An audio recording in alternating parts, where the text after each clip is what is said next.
All right, so this week we're going to pick up with Shemot, also known as Exodus, chapter 34, verse 6. But to recap from last week on the verse 5, my translation was, and Yahweh descended in a cloud, and he stood with him there, and he called out by the authority of Yahweh. So this confuses a lot of people. Stood with him there in the cloud. Even Ezra wrote that according to some authorities, he never told you who the authorities were, but he said there were some. The cloud stood there with Moshe after all. How did God pass by and stand there in the cloud at the same time? Because God's limited to earthly things. And he called out by the authority of Yahweh. Now, Onkelos added the word of, O-F, and took out the word in, and proclaimed the name of the Lord, is how he said it, thus making it Moshe who cried out these words. Even Ezra, Rashbam, and the Sepharno argued that it was God crying out his name. Cassuto added, how he did this is recorded in verse 6, in accordance with the literary method of first making a general statement and subsequently giving details. So anyway, let's pick up with verse 6. Literally in English, it would be, and he traveled, Yahweh, upon faces his, and he called Yahweh, Yahweh, God's merciful, gracious, long noses, and greater mercy and truth. Obviously, there's going to be an idiom somewhere. Vaya avor is your first word, and he traveled. Is to pass over, to cross a stream, to go from one place to the other, from one side to the other. It's also the idea of the overflowing of the banks. Those sort of things, you get the idea. Then it's the proper name of God, and it says all, which is a Hebrew word that means on or upon or above something. And then it says panav, so it's on faces his, or as we would say it, on his faces. Now you realize in Hebrew that's almost always in his presence or before him is how we say it in English, because it's an idiomatic wordage. It's not really so much an idiom, it's just that's the way they said it in that language. Then it says va yik Ra. And here's where it gets weird for some people, because literally that's and he called, or and he cried out. It's to cry out, to call out with a loud voice, a loud passion-filled voice, if you will. So somebody, he called out. It could have been Yahweh, since it's the very next word, and he called out Yahweh. See, that's normal Hebrew, and Yahweh called out is how we would say it. Then it says Yahweh. So we're thinking, okay, so he called out Yahweh, Yahweh. No, it's, and Yahweh called out Yahweh. He said his name. El, which is really the word for strong and mighty one. It's a hero, but they use it predominantly when they're speaking of God. And so people translate that word as God, and it's not God. It means mighty hero, strong, powerful, mighty one. But we say God. And then it says Rahum, that's merciful. In this particular spelling of this word is only used of God. But this is the word for womb.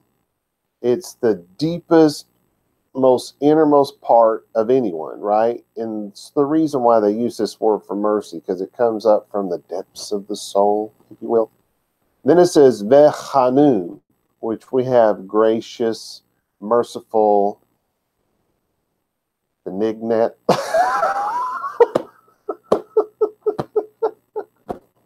do you pronounce that word? We don't know. It's yeah, it's the spelling is from the 1850s, so we don't even know how to say it. We think it's a form of benign, or that wouldn't be the right word. Benign, benevolent. Yeah, it's some form of benevolence. All right, then it's rech, which they have for long. It's used of the long feathers of an eagle. It's also used for slow because it takes you a long time to get there. So you're going slow, right? Remember, it's Hebrew. One word can have a million meanings, right? You don't need a million words to get your point across. You just need one word with a million meanings. Anyway, you get the idea that they have long, and then it's apayim, long noses, properly a breathing place, the member in which one breathes, the nose. So it's a long nose or a slow nose. Then it's followed by the rav and greater, literally. So, because the rav, you've heard the word rabbi, it comes from the root rav. This is the word. It's in its root form. It's multius, whether of one continuous thing or collectives which contain many parts. And then you'll be talking about the crowd because you're throwing all this many parts together and calling it by one thing. But it's the great, the large, and all that. So the reason why they call rabbis men rabbis is because all rabbis are large, right? No.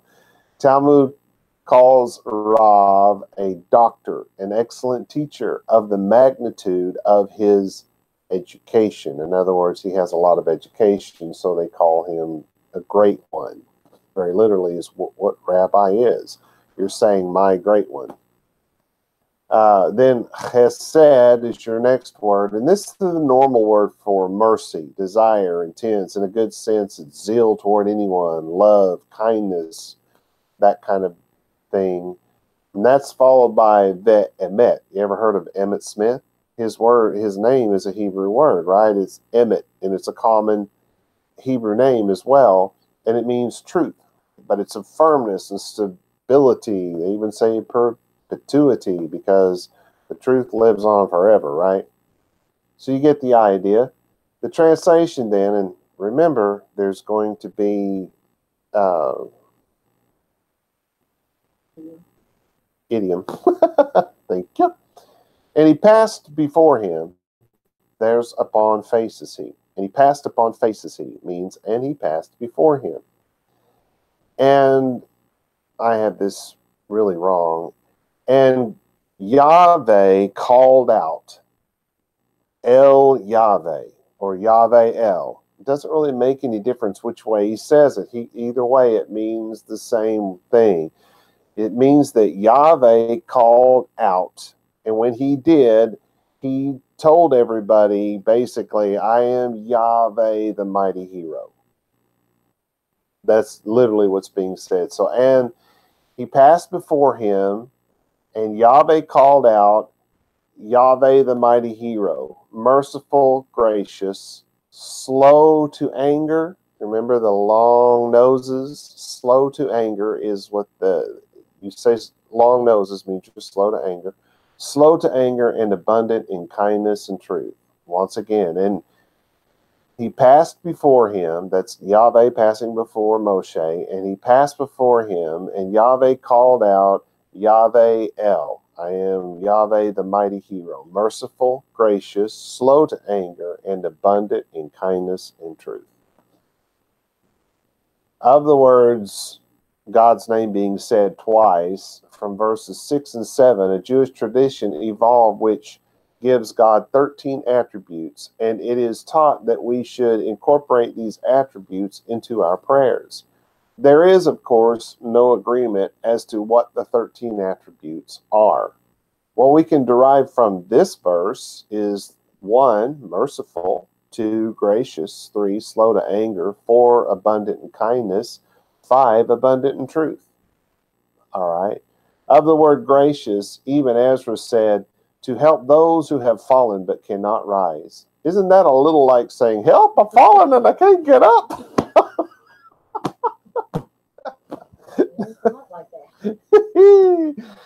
Of the word slow to anger. It is clear from Onkelos' translation that he did not know that erech apayim was a Hebrew idiom for patience. Further, Since other sages, scholars, and exegetes did not know this, an argument broke out over the words long anger or prolonged anger. Was God a long way from anger, or did he keep it far away, as Onkelos wrote? Or did God hang on to his anger for a long period of time? This was an argument that went on for centuries because they didn't know the idiom of the word truth. Rashi wrongly wrote that emet shows us that God gives out positive reward to those who obey Torah. Haskuni and even Ezra rightly wrote that emet shows us that God is faithful in keeping his promises. That is the correct way to look at that. Verse 7. Literally in English, guarding mercy to thousands, lifting up guilt and transgressions and sin, and acquit not he acquit, reckon guilt fathers upon sons and upon children, upon third and upon fourth. Now this is very important. It starts off, note zer, which is guarding, to keep watch, a vineyard, to look at, to watch over, to defend, to observe a covenant. These are a lot of things here. Then it says, so it's keeping. Remember, it started off with keeping. Chesed, keeping the mercy, the desire, the intense love. This is a pursuit of someone stemming from an intense, burning, passionate love and desire for them. That's what chesed is. Then it says, la'a lafim, 2,000s or 4,000s, F-O-R, 4,000, not the number 4, not the number 2. It's the word T-O, to the thousands, or for the thousands. If we put the in there, maybe we'll understand it better. Then it says nose, which is lifting up. It's from nasa, it's to lift up, to express the idea of raising up, to bearing up, to like the waters bore up the ark and they carried it away. And so this is the lifting up of something. And then in, what's it going to say? It's going to tell us here in a moment what it's lifting up, if I can get there. Avon, lifting up guilt. They say it's the perversity and depravity. I was trying to say diversity and depravity. Anyway, it's a depraved action, a crime, a sin. It is often guilt contacted by rebellion against the Torah. Hello.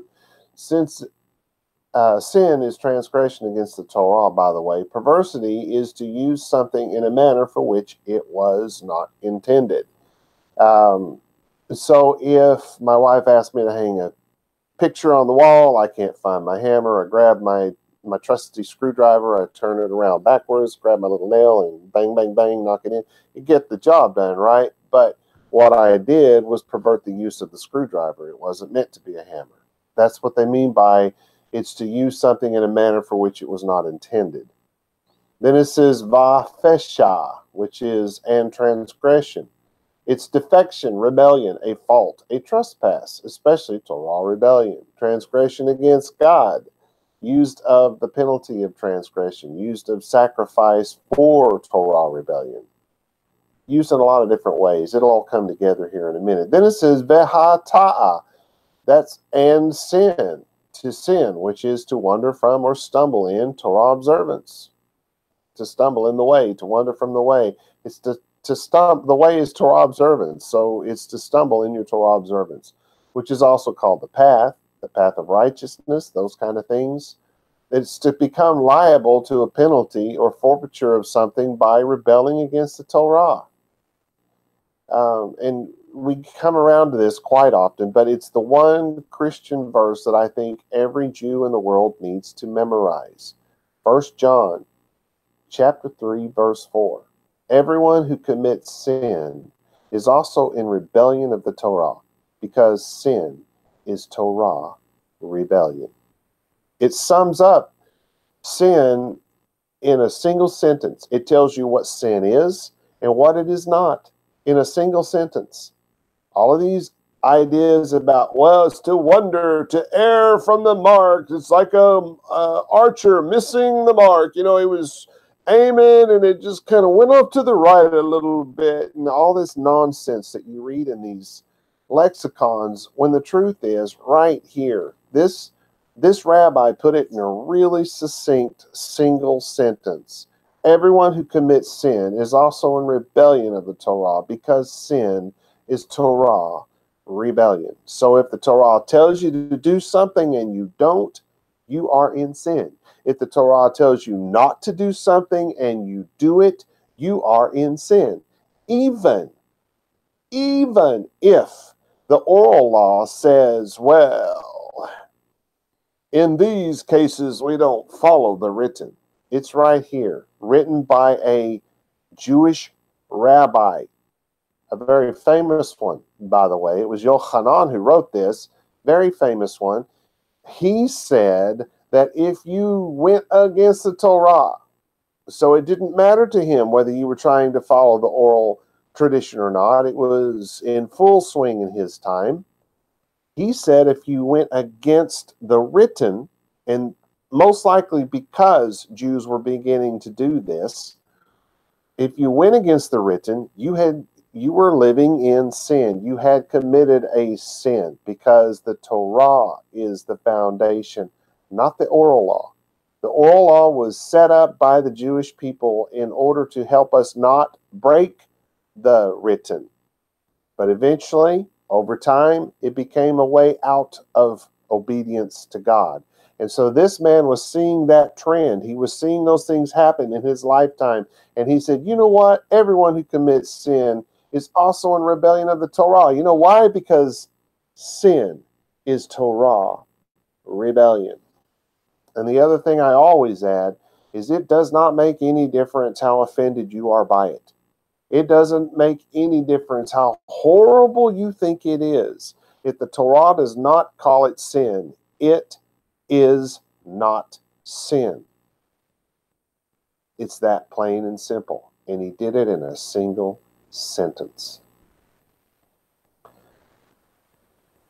All right, then our next word is ve-nakeh, and acquit.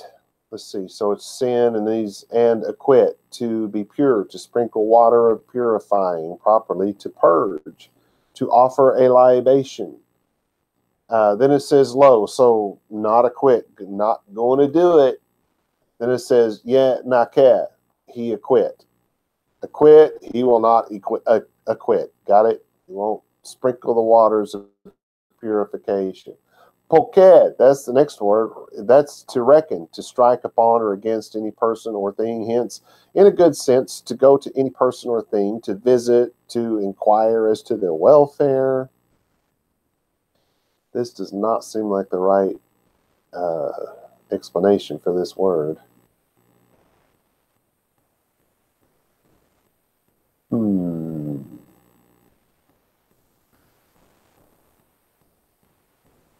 I guess it is, and it just doesn't seem right. But anyway, our next word is avon. It's avon. Actually, and it means guilt. That's perversity, depravity, a depraved action. We've already had this word, of course. And then it's avot. You know, that's the fathers. Av is your root word. Avot makes it plural, so that's the fathers. I always thought it weird that fathers in plural was a feminine plural. Just throwing that out there. Anyway, all, which is the Hebrew word for on, upon, above. Then it says banim, so upon the sons. Banim, the sons. Ben, right? Yeah, Ben. And then, so that's plural of sons. Va'al, and upon Benay, children. So that's, that'd be sons and daughters, not just the sons. Vanim, and the children of the sons. Wow. So it's going on the sons and the children of the sons. All, which is upon Shelishim, so that's the third. Upon the third. Va'al, and upon Rebeim, the fourth. So in the third and the fourth generations. Wow. All right, so let's try to put this all together. defending mercy to thousands, and I had to put in square brackets, of generations. Not to just thousands of people, but the subject here is the generations, right? Defending mercy to the thousands of generations. Taking away guilt, transgression, and sin. And shall not acquit, not he acquit, shall not acquit. That's how we would say that normally in English. But reckon the guilt of the fathers on the sons and on the children's children to the third and fourth, now to put in brackets again, generations. So the word thousands, and then where I added of generations, Rashi said that since the word was in plural, it represents at least 2,000 generations. I don't exactly disagree with that. It doesn't necessarily mean that it has to be that, but anyway. So now going back to the 13 attributes, remember, because there's the last verse and this verse make up the attributes. So the first ones we had was merciful, gracious, slow to anger, abundant in kindness, abundant in truth. Now we get defending mercy to the thousands of generations, taking away guilt, taking away transgression, taking away sin, shall not acquit, and reckon the guilt.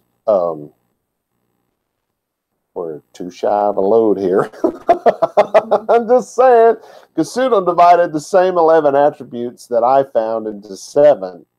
He also pointed out that the influence of evil is limited and affects only a few generations to the third and fourth generation, whereas the influence of good extends to thousands of generations. Let me say I don't necessarily disagree with him, but I am not in agreement with him. Listen, God's forgiveness is only affected by a few generations and extends to the thousands of generations, but evil will always be with us. I'm just throwing that out there. Verse 8. Well, I wonder if I should have said anything else about this particular verse.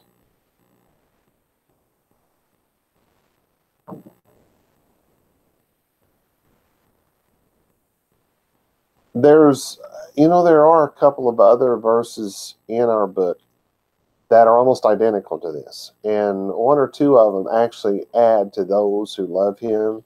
You've heard that before. Pretty sure we've actually already had one that said that. This one didn't have that in there. I'm supposing because since it's already been said, they didn't feel that it had to be said again. I don't know. Verse 8, and he hurried, Moshe, and he bowed down, land her, and he worshipped.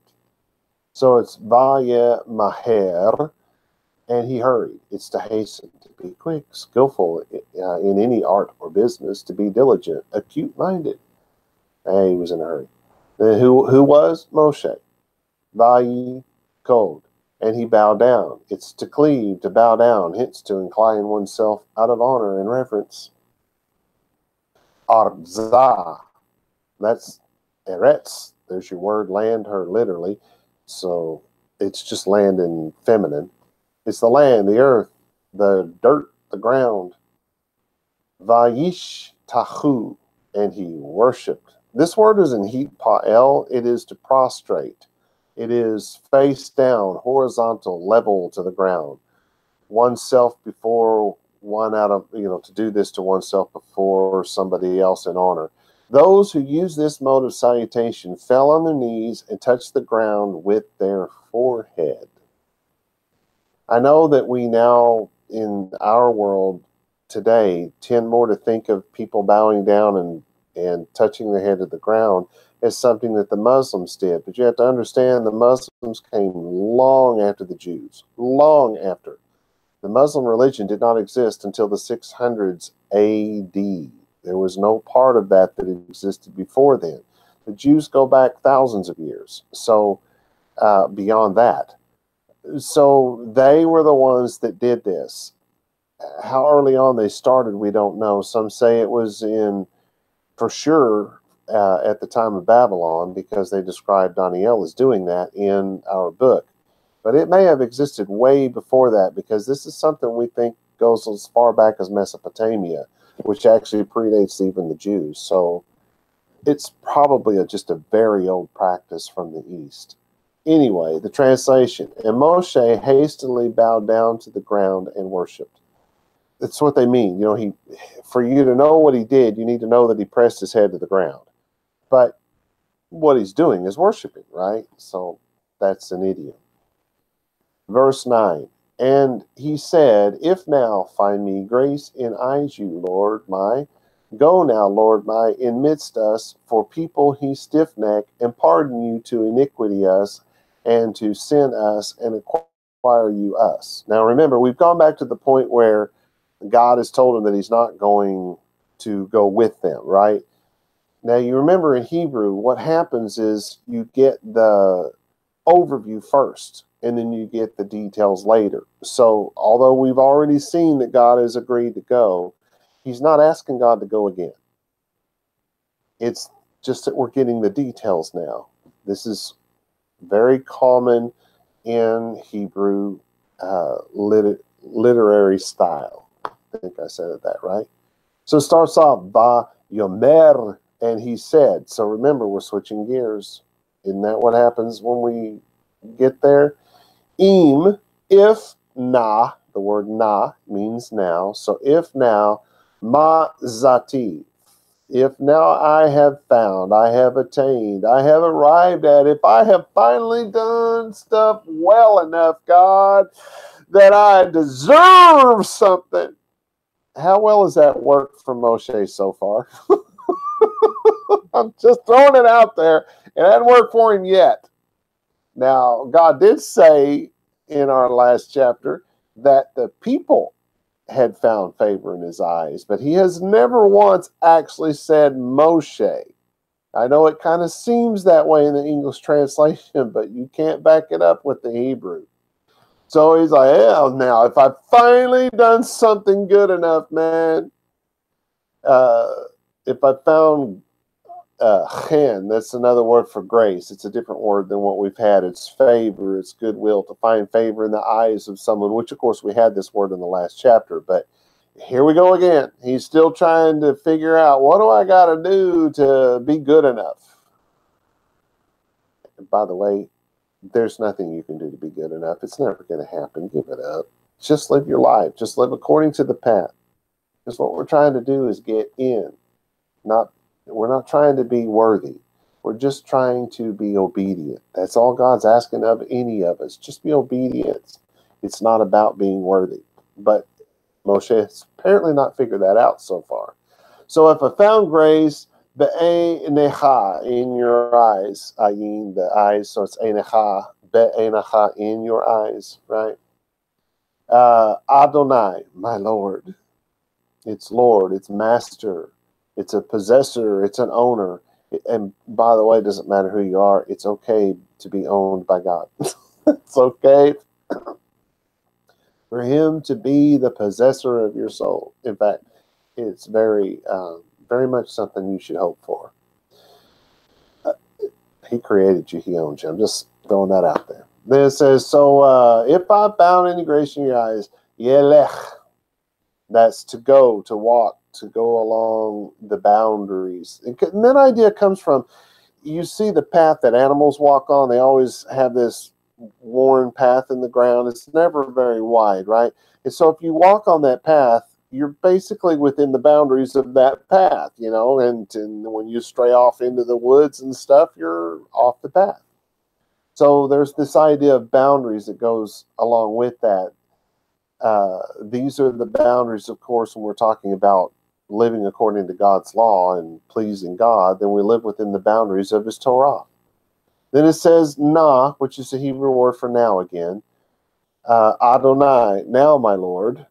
Bekir benu, in the midst of us. So go now, my Lord, in the midst of us. So we're kind of getting a little more in depth here. Because it's one thing for God to go with them. It's another thing for God to go in the midst of them. Because you remember where God is at this point? You remember where Moshe had to set the tent up? Outside the camp. Now he's saying, go in the midst of us. in the middle of our camp, if as it were. It says ki, which is for, because, for the people, is people, who, which is used of the word he or the word it, keshe. They are a stiff, and it's going to say oref, neck people, right? Stiff neck, is an idiom, and it's an idiom that these sages really did not get. But anyway, it's hard, used of the servitude, of harsh labor, harsh words, a stubborn heart, and all that stuff. And then the neck, so stiff neck. You had to have known it was an idiom, but somehow people didn't. Vasalachta, and pardon you. So he's asking God to pardon these people, to forgive these people, to be merciful to these people. La avonenu, for iniquity us. Pardon these people for our iniquity, because he's throwing himself in there, even though he's not the one that committed the crime. He is their leader. And the leader always gets blamed, as we well know from the beginning of this whole journey, because what happened when the people went out to gather up food on the Sabbath? God blamed Moshe. Just throwing that out there. And he knew that. So he's leading these people. He's the one that's going to ultimately get blamed for their iniquity. So he throws himself in there. Their perversity, their depravity. And again, they didn't exactly follow the Torah, did they? They took what God gave them and used it in ways it wasn't supposed to. God gave them the riches and the spoils of Egypt. And what did they do? They built them a cow. So there's some depravity there, some perversity there, because they're doing things that they were not supposed to do. They agreed to live according to God's covenant. The first thing they did was turn around and worship a cow. So that's what those words are all referring to. This is ule hatatenu, and to sin us. And so it's saying because of our sin. And remember, that's that he who commits sin is also a rebellion of the Torah. Why? Because sin is Torah rebellion. It's that simple. Then it's unehaltanu, and acquire us. I like that. To receive anything as a possession. Purchase us, God. To possess his wealth and glory. It's interesting to me that when Moshe is calling him Adonai, he's basically saying, I belong to you. You purchased me. And now he's saying, purchase us. Very frequently used to the children of Yisrael as acquiring the possession of Canaan and as possessing it. But anyway, our translation, and he is, of course, speaking of Moshe, and he said, now, if I have found grace in your eyes, Lord, walk now, my Lord, in the midst of us. For this is a stiff-necked people, and pardon our iniquity and our sin, and acquire us. Moshe is not asking God to go with them into the promised land. God has already said he'll do that. Instead, Moshe is asking God to enter the camp, as I said earlier. Over the centuries, many have argued that Moshe did not receive an answer to this request. However, Kasuto rightly pointed out that the answer is in verse 10. Of the words acquire us, and Yahweh took you, and he brought you from the iron furnace, from Mitzrayim, to be to him an acquired people, as this day. That's, by the way, my translation of Deuteronomy 4:20. In Deuteronomy 4:20, Onkelos, by Drazina Wagner, wrote the following: brought near to the fear of him. That's all caps and bold. Then it says the Targums recast the Targums are translations of the Torah in Aramaic. That's what the Targums are. The Targums recast the Torah's anthropomorphic, the Lord took or acquired you, by introducing the term dechal, which means fear, which connotes divine service. And it says, see the commentary on verse 4. So now we're looking at Deuteronomy 4:4, which my translator, no, this may be their translation. And you who are Davak, you who are clinging with Yahweh your God, are all living to this day. That's Deuteronomy 4:4. Here's their commentary. In all uppercase and bold, they wrote you, comma, who hold fast, period. So then they said this. This is the first place in Scripture that the verb davka, which they just put dvk, which davka is the verb, which means to hold fast or to cleave unto, is used in connection with God. Onkelos avoids the anthropomorphism because it is impossible to physically hold on to God. See also the commentary below on fear of. However, we do find the commandment in 10:20 to cleave unto God, which the Targumist translates as you should approach his fear, and similar references as in chapter 22, verse 22, chapter 30, verse 20, and chapter 13, verse 5. This gave rise to the Kabbalistic concept of devehut, or devehut, drawing close to God through the wholehearted performance of his commands. Many modern-day Hasidim make this a focal point in their way of life.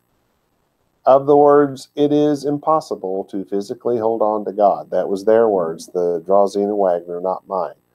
Onkelos really had a problem with the idea of touching God. Why is it impossible to physically hold on to God? Is it because some dude who died thousands of years ago said so? Is it because God said so? Wait, isn't God the one that told us to hold on to him? Don't be stupid, Rob. You can't touch that which you cannot see. God is invisible. You can't touch, see, taste, or feel him. He is like a ghost, man. Hey, hang on a second. I'm seeing this kind of a cloud, or maybe it's fog passing by. It's kind of cold outside. You know, it's touching me now. I'm feeling warm breeze. I'm smelling and tasting apple and cinnamon, and it's engulfing me like a warm hug. I'm sorry, what were you saying? Oh, yes, you're God with a little G. It's more like Casper. Is that it? Was that confusing enough for everybody? Onkelos had this problem. He really had a problem. He didn't think that the way Moshe wrote the book was good enough. He didn't think that God's command not to add to or take away, somehow it did not apply to him. So he had no problem adding to and taking away from God's word. Just throwing that out there because that's exactly what he did. And all the sages who followed him, Rashi, even Ezra, you name them, these are guys that did not speak Hebrew. They didn't understand the Hebrew text. They did not know the Hebrew idioms. They knew nothing but the Aramaic from which they read. And they're all reading from the works of Onkelos, who wasn't even Jewish. He converted, they say, to Judaism. There's no evidence of that. Just because you translate something from one language to another does not mean you are a convert. I'm just throwing that out there. Just saying, what can I do here?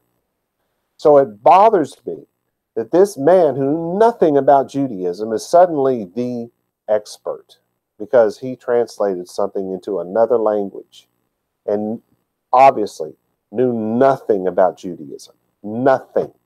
And so he gutted the Hebrew text. He gutted the way of thinking. He gutted everything about Judaism when he put it into Aramaic, and all of the sages followed him because they didn't know any better. So it bugs me that his little problem with us being able to touch God is somehow a problem for me. If you don't want to touch God, you don't want to see him as having hands, and you want to see your God as Casper the Ghost, you just go for it. But don't tell me that I'm wrong. Don't tell me that somehow this non-Jewish, non-Hebrew speaking man knows more about this than I do. I'm sorry, I'm not going to go there with you. I don't mean to sound that way, but it just is what it is. All right, let's see. We should be able to get through this very long verse. Now we're at verse 10. Isn't that the one Kasuto said we get the answer? I think it is. All right, literally in English, and he said, behold, I slaughter covenant before all people you. I do wonders that not will create they in all the land and in all the nations, and saw all the people that you amidst he, or it, did Yahweh for fearful he, that or it, that I bearing with you. It'll make sense. Vayomer, so we're changing up again. And he said, it's to bring light, it's to shed light on the subject, if you will. Hine. Now that's the word behold. You know, you're pointing at something. You want to get somebody's attention on something. Hine, the talit, right? Anochi. So in this case, God's saying, Hine. This guy. It means me, myself, and I, whichever way you want to put it. Koret. I slaughter. I'm going to cut up an animal and berit. I'm going to slaughter a covenant. It's so called from the idea of cutting, since it was a custom in making solemn covenants to pass between the divided parts of a victim. Eating together, banquet among Orientals to eat together is almost the same as to make a covenant of friendship. The Hebrews, too, were accustomed to eat together when entering into a covenant. It is used of a covenant entering into between nations, between individuals and friends, of a marriage covenant, especially and most frequently used of the covenant and league made between God and Abraham, confirmed by Moshe. You get the idea. Then it says neged, which is before in front.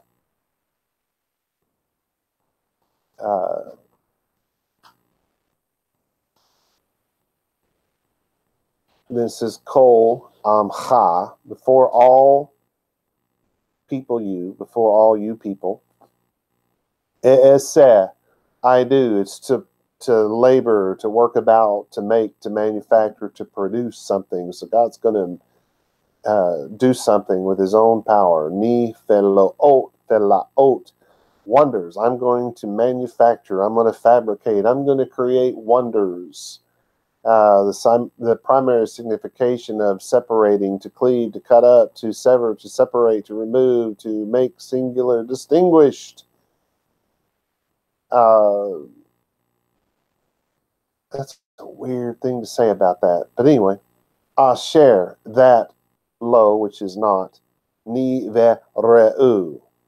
So this has never been cut. This has never been carved out. This is never been created or produced ever before. Because the cutting up and the carving out is like you cut out something roughly by wood, and then you sand it and you sand it and you sand it, and you polish it, if you will. If it's metal, maybe you're working it, it polishes as you're doing it. Even wood will polish if you sand it. It's the idea of the fashioning and the creating process, right? Bechal, in all haaretz. So it's like nothing that has ever been seen in the land. Ubechol, and in all hagoyim, and in all the nations. Vera'ah, which is, and that which is seen. It was saw, it's past tense, if you will. Kol, all the people. Asher, that ata, you, vekir bo, in midst of it, in the interior of it. He's going to do this from the midst of the people. Et ma'aseh, there's your word to, it's an action verb, that which makes or does a deed. Ma'aseh, that's the word for, they say, God's all legalistic and full of bondage and you got to do works and blah, blah, blah. That's the word for it. Ma'aseh, the deeds, the works. So it's not necessarily something that's physically manufactured, though he has already said that this particular word wouldn't have to be used that way. Then it's used the proper name of God. It says ki, which is because, norah, because it is a fearful thing. This is the kind of thing that makes people tremble and reverence it, because it has used the word who. Asher ani, that I said, that I'm doing, that I'm creating, that I'm manufacturing. It's our asa word. Imach, with you. So our translation then is, and he, speaking of God, and he said, behold, I slaughter a covenant in front of all your people. I will do wonders which have not been done before. I will create them in all the land and in all the nations, and see that Yahweh did them. And I am in the midst of it, the wonders, for it is a fearful thing that I will do among you. I mean, this is incredible what he just said. Not only am I going to go with you, now he's going to give them the details of what it's going to be like. You're going to see stuff you have never seen before. So of the words, I do wonders which have not, Kasuda wrote, being, as it were, a new creation, the like of which has not existed in all the earth or in any nation. Which is essentially what he said, right? You're going to see stuff no one has ever even dreamed of before. And that's exactly what happened, isn't it? I mean, these people made noise, beat on drums and said, la, la, la, la, la, la, la, and entire armies ran away. Come on, no one had ever seen something like that before. Get real. Yeah. God does some incredible things with these people.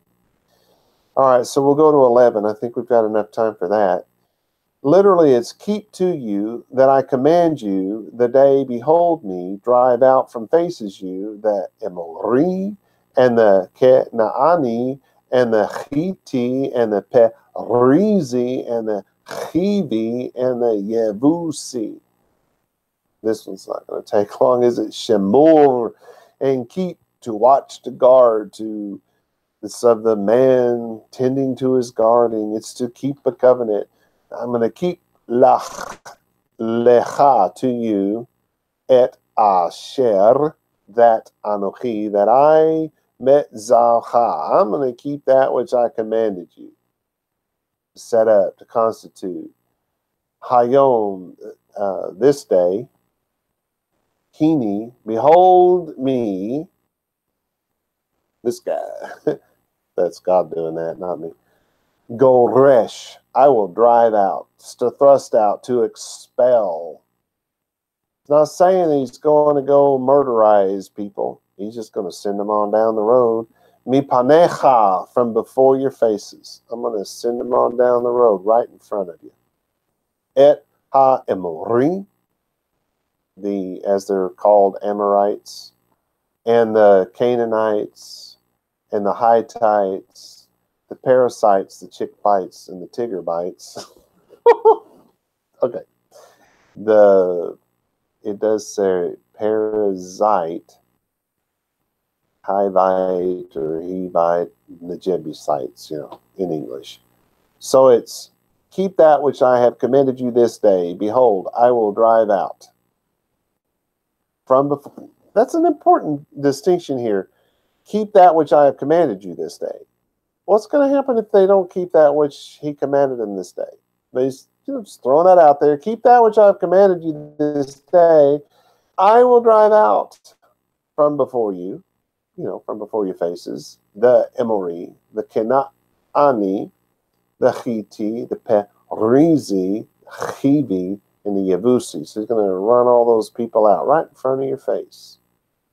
Then in 12, make guard to you, lest you shall slaughter covenant to dweller in the land that you came upon her, lest he will be to snare in midst you. He shamer, beware. It's to keep watch, to guard. It's from the word shamar, and it's that man keeping the garden and all that stuff. Where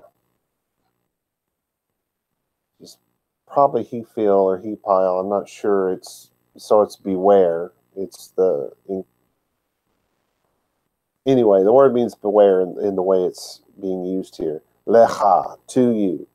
Then the word pen, like you write with a pen. That's lest. That's L-E-S-T-S, our word lest. Beware to yourselves, you take heed lest. Ti-che wrote, lest you slaughter, lest you cut up a berit, as a covenant. That's the cutting up of the animal and the walking in between the pieces and all that kind of stuff. Be careful. Beware of who you cut a covenant with. And then he says, let Yoshev, with the dwellers. So first he says he's going to drive them out. And then he's saying, don't, be careful who you make a covenant with, those people who are there. So you have to understand that just because he's saying he's going to drive them out doesn't mean that everybody's going to leave, right? There are those who are going to want to stay and say, hey, let's just make a covenant and let's, can't we all just get along? Some of them are going to do that, right? He's saying, be careful. Be careful who you do this with. Haaretz, the people, these dwellers in the land. Asher, that ata, that you, ba, that you come to, that you enter. Aleha, when you enter upon it. Pen, there's your word, lest, ye, lest it be, they be, he be, le mokesh, lest they be a snare. And they use this word the same way we use snare. Somebody can become a real problem for you real fast, can't they? Bekir becha, in the midst of you. So you've made this covenant, they want to stay, and you know what happens. It does happen. They do make covenant with people who do stay. And he's saying, beware of who you're doing this with, because if you're not careful, you may just really regret who you just made this covenant with, right?